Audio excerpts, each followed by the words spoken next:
one of the more complete copies from Hammurabi's day, believed by many to have been commissioned by Sargon himself, outlines the future king's humble beginnings.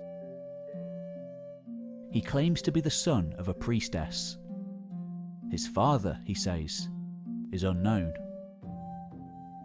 Unable to care for him, his mother put him into a covered reed basket, sending it downriver, where it was later discovered by a water drawer named Aki, who raised the child as his own.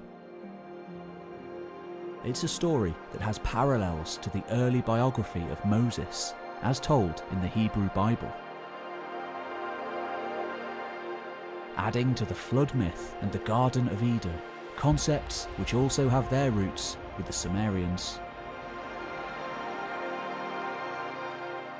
Though not telling the story of his birth, another document known as the Sumerian King List, first compiled several centuries after Sargon's death, stresses his humble roots by claiming him to be the son of a gardener.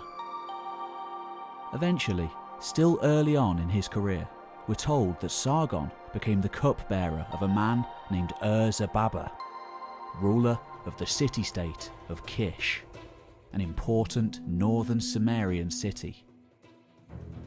Standing upriver from all the great strongholds of the south, and existing at a time of intense riverine management, at times in its history, Kish seems to have been able to control the flow of water to a certain extent, holding the lower cities to ransom.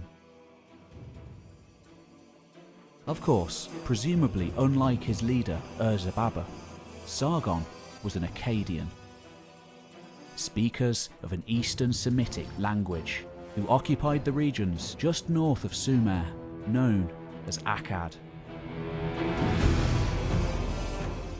As far as the Akkadians themselves, however, not much is known about them before Sargon's reign. Most scholars believe they lived side by side with the Sumerians in many cities, being greatly influenced by their culture and religion. Today, Sumerian remains a culture and language with unknown roots, though it had fully developed by the 4th millennium BC, at vast centres like Uruk and Eridu.